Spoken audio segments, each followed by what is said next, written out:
नमस्कार, स्वागत है आपका सत्यहिंदी.com पर। मैं हूं नीलू व्यास और एक बार आपके साथ फिर से जुड़ रही हूं आपके पसंदीदा कार्यक्रम आज का एजेंडा को लेकर। और इसके पहले कि ये कार्यक्रम शुरू करूं, एक छोटी सी गुजारिश है कि आजकल के समय में स्वतंत्र पत्रकारिता करना बहुत मुश्किल है। इसलिए इस वीडियो के डिस्क्रिप्शन बॉक्स में जाएं, उसमें एक लिंक है, उस लिंक को क्लिक करें और सत्य हिंदी की सदस्यता लें।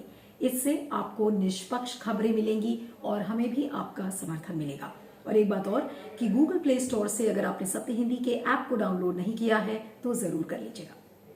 व्हील चेयर पर प्रचार करती ममता बनर्जी की इमेज इस समय पूरे पश्चिम बंगाल में ऐसा लग रहा है कि लोगों के मन में सहानुभूति पैदा कर रही है। इंप्रेशन ये जा रहा है कि एक घायल महिला उसे बीजेपी किसी न किसी तरीके से चुप कराना चाह रही है और इसी बहाने इस समय टीएमसी यानी कि तृणमूल कांग्रेस एक मॉरल ग्रैंड स्टैंडिंग पश्चिम बंगाल के लोगों के सामने कर रहा है कि देखिए, केंद्र की इतनी बड़ी पार्टी पश्चिम बंगाल में आकर एक महिला को दबाने की, कुचलने की, उसको चुप कराने की कोशिश कर रही है। तो ये लड़ाई अभी तक हमने देखी जब तक ममता बनर्जी के पैरों में चोट लगी थी और वो व्हील चेयर पर चल रही थी। अब एक दूसरी लड़ाई राज्यसभा के अंदर दिख रही है और वो है नॉमिनेटेड मेंबर राज्यसभा के स्वपन दास गुप्ता को लेकर। जी हाँ, स्वपन दास गुप्ता एक नॉमिनेटेड मेंबर हैं, मनोनीत मेंबर रहे हैं 2016 से राज्यसभा के अंदर। लेकिन अभी रविवार को बीजेपी ने उन्हें टिकट दिया था हुगली जिले के तारकेश्वर इलाके से कि वो पश्चिम बंगाल का चुनाव तारकेश्वर से लड़ेंगे। लेकिन उनका नाम आते ही तृणमूल कांग्रेस ने उनकी सदस्यता को लेकर सवाल खड़े किए। और जो तृणमूल कांग्रेस की लोकसभा सांसद है महुआ मित्रा, कल उन्होंने ट्वीट किया और कहा कि जो संविधान की जो 10वीं अनुसूची है यानी कि जो 10th शेड्यूल है उसके मुताबिक जो नियम है उसके हिसाब से कोई भी जो मनोनीत सदस्य होता है, अगर वो शपथ ग्रहण के 6 महीने के अंदर अगर वो किसी पार्टी की सदस्यता नहीं लेता तो वो आगे अगर लेता है उस पार्टी की सदस्यता तो उसे अयोग्य करार किया जाएगा। यानी कि अगर 6 महीने के बाद कोई भी नॉमिनेटेड मेंबर राज्यसभा का अगर किसी पार्टी की सदस्यता लेता है तो उसे डिस्क्वालीफाई किया जा सकता है। अब यहाँ पर डिस्क्वालिफिकेशन की बात आ रही है और सवाल ये खड़े हुए कि क्या स्वपन दास गुप्ता बीजेपी के सदस्य थे या नहीं थे। अब आपको बता दें कि स्वपन दास गुप्ता एक पत्रकार माने जाते हैं, शिक्षा साहित्य में उन्होंने काफी काम किया है, पद्म भूषण का उन्हें अवार्ड मिला है, ऑक्सफोर्ड यूनिवर्सिटी का जो नफील कॉलेज है वहां के एक जूनियर रिसर्च फेलो रह चुके हैं। तो इतने पढ़े लिखे होने के बावजूद जो सवाल महुआ मित्रा ने खड़ा किया है कि जो संविधान का 10th शेड्यूल है, ऐसा लग रहा है कि उस 10th शेड्यूल के बारे में स्वपन दास गुप्ता को नहीं पता था और महुआ मित्रा के ट्वीट ने बीजेपी को काफी एम्बैरेस किया और ये दिखाया कि देखिए, केंद्र में एक पार्टी है, इतने पढ़े लिखे एक सांसद हैं जिन्हें कि ऐसा लग रहा है कि नियम कानून नहीं पता है। हालांकि मैं आपको यहाँ पर बताना चाहती हूँ कि जब 2 दिन से ये बातें चल रही थी, सवाल खड़े हो रहे थे स्वपन दास गुप्ता की सदस्यता को लेकर, तो स्वपन दास गुप्ता ने ANI को दिए हुए एक इंटरव्यू में इस बात को कहा था कि ये जबरदस्ती का एक इशू महुआ मित्रा ने उठाया है और इसका जवाब मैं नहीं देना चाहता हूं क्योंकि मुझे ये पता है कि मैंने अभी अपना नामांकन नहीं भरा है। यानी कि उन्होंने नॉमिनेशन अभी फाइल नहीं किया है। जो 27 तारीख को जो मतदान होना है उसी चरण में स्वपन दास गुप्ता भी कॉन्टेस्ट करेंगे और उन्होंने कहा है कि क्योंकि मैंने भी नॉमिनेशन फाइल नहीं किया है तो जब भी करूंगा तो सब नियम और कानून को फॉलो करके करूंगा। यानी कि उन्होंने इनडायरेक्टली इस बात को कहा है कि ये जो इशू महुआ मित्रा ने डिस्क्वालिफिकेशन का उठाया है ये एक जबरदस्ती का इशू है।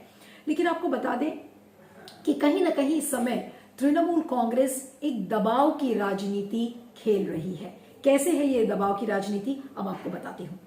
देखिए, स्वपन दास गुप्ता को नॉमिनेटेड मेंबर बनाया गया था राज्यसभा का। तो जो नॉमिनेटेड मेंबर होते हैं वो जब से वो शपथ लेते हैं उसके 6 महीने के अंदर कोई पार्टी ज्वाइन कर लेते हैं और सदन को बता देते हैं कि मैं फलाना पार्टी का मेंबर, तो उसकी सदस्यता उस पार्टी के मेंबरों में गिना जाता है। पर अगर आप निर्दलीय बन के रहो और 6 महीने के बाद अगर आप किसी पार्टी से जुड़ जाओ तो फिर आपकी नॉमिनेशन रद्द हो सकती है। 10th शेड्यूल जो एंटी डिफेक्शन वाला जो प्रावधान है हमारे संविधान में, उसके तहत। तो स्वपन दास गुप्ता, हालांकि बीजेपी सरकार ने उन्हें नॉमिनेट किया था, पर बीजेपी के कभी सदस्य बने नहीं। 4 साल से राज्यसभा में थे। अब वो बीजेपी प्रत्याशी बनकर बंगाल में के चुनाव में सामने आए हैं। तो अगर वहां प्रत्याशी बनकर बीजेपी प्रत्याशी बन जाए तो उससे ये साबित होता है कि उन्होंने किसी पार्टी को ज्वाइन किया है, तो डिस्क्वालीफाई हो सकते थे। अगर कोई याचिका फिर वाइस प्रेसिडेंट को दिया जाता था, जो राज्यसभा के अध्यक्ष है, तो वाइस प्रेसिडेंट को उन्हें डिस्क्वालीफाई करना पड़ता था। तो ये सब कंट्रोवर्सी खत्म करने के लिए उन्होंने स्वयं त्यागपत्र दे दिया है राज्यसभा से। नहीं, ऐसा है, ये तो उन्होंने सही कहा कि 6 महीने के अंदर ही नॉमिनेटेड मेंबर किसी पार्टी को ज्वाइन कर सकता है, और ये रहा है, पहले भी काफी लोगों ने ज्वाइन किया है। बीजेपी के टाइम पर अभी 2018 में करीब 8 लोगों ने ज्वाइन किया था, जिसमें Rupa Banerjee and Rupa Ganguly and other people they had join. तो 6 महीने तो इनके नहीं, इनका तो 2.5 साल जैसा आप कह रहे हो शायद हो गया है। तो इनको अगर कंटेस्ट करना है इलेक्शन, तो इनको पहले रिजाइन करना पड़ेगा राज्यसभा से, और जब रेजिग्नेशन एक्सेप्ट हो जाएगा तभी वो जाके अपना नॉमिनेशन फाइल कर सकते हैं। इसके पहले उनको एक कैंडिडेट सिलेक्ट किया गया है, ये किया, इससे कोई लीगल प्रोसीजर शुरू नहीं हो पाएगा, नंबर 1। नंबर 2, अगर मान लीजिए कि ये बिना रिजाइन किए वहां पर नॉमिनेशन पेपर भर देते हैं, तब किसी को एक दरखास्त देनी पड़ेगी, एप्लीकेशन फाइल करनी पड़ेगी बिफोर द वाइस प्रेसिडेंट कि इस कारण से इनको डिस्क्वालीफाई कर देना चाहिए। तो अगर उस सूरत में इनको डिस्क्वालीफाई भी किया जाएगा, तो वो डिस्क्वालिफिकेशन राज्यसभा के एमपी रहने के लिए ही होगी, उतने समय तक के लिए जब तक कि इनका कार्यकाल बाकी है।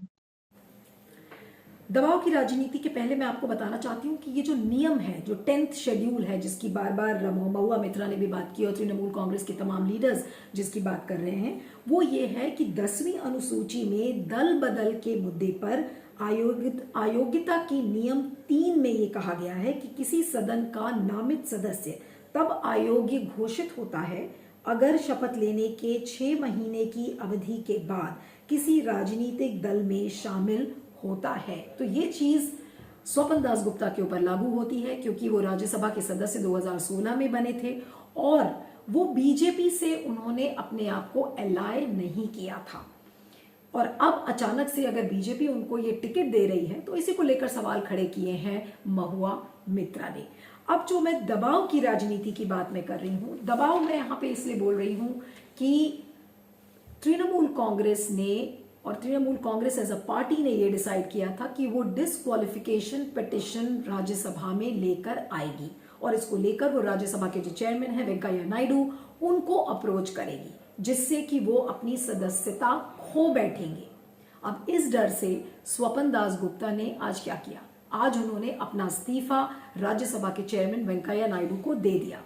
अब सवाल ये उठता है कि उन्होंने, हो सकता है कि ये जो इस्तीफा है वो कुछ दिन बाद देते, लेकिन क्योंकि तृणमूल कांग्रेस एक दबाव की राजनीति खेल रही थी, एक मॉरल प्रेशर बनाना चाह रही थी स्वपन दास गुप्ता के ऊपर, इसलिए डिस्क्वालिफिकेशन के डर से, इस डर से कि वो अयोग्य साबित होंगे, उनकी अयोग्यता सामने आएगी, इस डर से जो स्वपन दास गुप्ता हैं उन्होंने अपना इस्तीफा आज ही दे दिया। इस वजह से मैं कह रही थी कि कहीं ना कहीं आज एक मॉरल विक्ट्री कानून का हवाला देकर तृणमूल कांग्रेस ने हासिल की है। और जैसा कि मैंने आपको पहले बताया कि तृणमूल कांग्रेस, महुआ मित्रा, ये सब लोग इस समय बीजेपी को एम्बैरेस करने की कोशिश कर रहे हैं, जैसे कि बीजेपी तृणमूल को करती है पश्चिम बंगाल में। तो हमने देखा था कि किस तरीके से इस समय पश्चिम बंगाल का चुनाव लड़ा जा रहा है। अगर दीदी के पैर में प्लास्टर है तो दीदी के साथ सहानुभूति है, और सहानुभूति के दम पर शायद तृणमूल वोट बटोरने की कोशिश करेगी। लेकिन जो तृणमूल की दूसरी स्ट्रैटेजी है कि जितने भी बीजेपी के जो बड़े कॉन्टेस्टेंट्स हैं, क्योंकि अभी हाल में मैं आपको बताऊं कि जिस दिन ये टिकट्स फाइनल हुए हैं, जिस दिन स्वपन दास गुप्ता का नाम आया है, उसके साथ 4 सांसदों को बीजेपी ने टिकट्स दिए हैं, जैसे कि बाबुल सुप्रियो जो कि एक सिटिंग एमपी हैं, उसके बाद लॉकेट चैटर्जी का नाम आया है, निशित प्रामाणिक का नाम आया है, अशोक लाहिरी का नाम आया है। ये सारे सिटिंग एमपीज हैं जिन्हें बीजेपी ने टिकट्स दिए हैं, और बार बार इस बात को सवाल लेकर खड़े हो रहे हैं कि बीजेपी की ऐसी क्या मजबूरी थी कि उन्हें अपने सिटिंग एमपीज को टिकट देना पड़ा पश्चिम बंगाल में। और क्या सवाल खड़े हो रहे हैं, ये है कि शायद पश्चिम बंगाल में बीजेपी के पास चेहरे ही नहीं है। तो जितने भी ये चेहरे हैं, जिनमें से कि मैंने आपको नाम बताया, बाबुल सुप्रियो के अलावा स्वपन दास गुप्ता का एक बड़ा चेहरा है, और उस चेहरे को एम्बैरेस करने में तृणमूल ने कोई कसर नहीं छोड़ी है। और तृणमूल कांग्रेस की जो स्ट्रैटेजी थी कि डिस्क्वालिफिकेशन पिटीशन के जरिए आप उस पर प्रेशर डालें, और फिर नतीजा क्या हुआ कि आज स्वपन दास गुप्ता ने अपना इस्तीफा राज्यसभा के जो चेयरमैन हैं उनको दे दिया।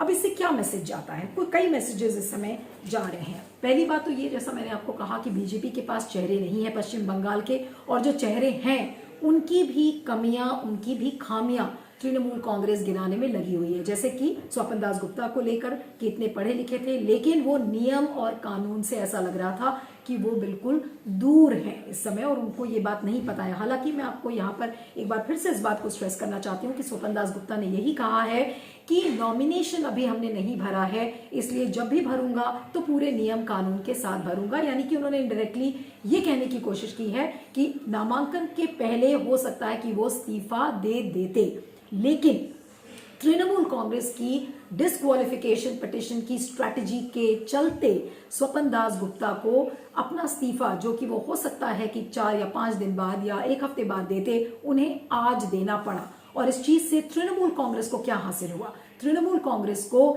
एक मॉरल विक्ट्री, जो कि कानून के आधार पर, संविधान के आधार पर, नियमों का हवाला देकर उन्होंने इस विक्ट्री को हासिल किया है, ताकि वो पश्चिम बंगाल में जाएं और वो बार बार इस बात को कहें कि देखिए बीजेपी के पास चेहरे नहीं हैं, और जो चेहरे हैं उन्हें भी संविधान के नियम और कानून नहीं आते। तो कहीं ना कहीं एक स्टिकी विकेट पर स्वपन दास गुप्ता को और बीजेपी को घोषित करने के लिए तृणमूल की ये स्ट्रैटेजी रही है।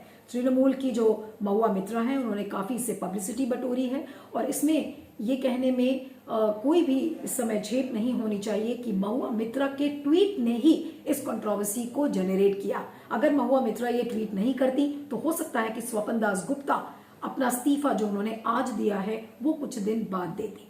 तो अब बड़ी मैसेज क्या है? बड़ी मैसेज ये है कि तृणमूल कांग्रेस की जो स्ट्रैटेजी है वो इस समय ये है कि व्हील चेयर पर ममता है, तो सहानुभूति के साथ साथ नियम, कानून, संविधान की आड़ में अब ऐसा लग रहा है ये लड़ाई छिड़ेगी। पहले हमने व्हील चेयर की स्ट्रैटेजी ममता बनर्जी की देखी, दूसरी जो स्ट्रैटेजी है वो किस तरीके से महुआ मित्रा ने स्वपन दास गुप्ता को आड़े हाथों लिया, और दबाव के चलते आज स्वपन दास गुप्ता को अपना इस्तीफा देना पड़ा। लेकिन एक और जो मैसेज जाता है वो ये है कि जो कंपटीशन की रेखा है तृणमूल कांग्रेस और बीजेपी के बीच में, वो लगता है और गहराती जा रही है, और जो वर्बल वॉर है एक तरीके से अगर हम कहें तृणमूल कांग्रेस और बीजेपी के बीच में, वो बिल्कुल गहराती जाएगी। और जो बीजेपी ने एक इंप्रेशन अभी तक बनाया था कि ऐसा लग रहा है कि पश्चिम बंगाल में सिर्फ कमल ही कमल खिलेगा, पूरे राज्य में सिर्फ कमल ही नजर आ रहा है, तो ऐसा नहीं है। कल मैंने यशवंत सिन्हा का भी इंटरव्यू किया था जो कि सत्य हिंदी पर चला था, और इस इंटरव्यू में उन्होंने साफ कहा कि इस समय अगर कमल की लहर गोदी मीडिया बता रही है तो वो उनका एक फिगमेंट ऑफ इमेजिनेशन है। तृणमूल कांग्रेस की जो स्ट्रैटेजीज रही हैं वो लोगों तक पहुंची हैं, लोगों के मन में ममता बनर्जी को लेकर आस्था है, और बीजेपी के लिए ये रोड इतनी आसान नहीं होगी।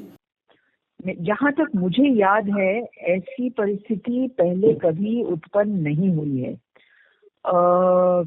नॉमिनेटेड एमपीज कायदे से किसी और चुनाव में नहीं लड़ते हैं, क्योंकि वो नॉमिनेटेड सांस्कृतिक फील्ड में या शिक्षा के क्षेत्र में उन्होंने कोई बहुत बड़ा काम किया हो तो राष्ट्रपति उनको नॉमिनेट करते हैं।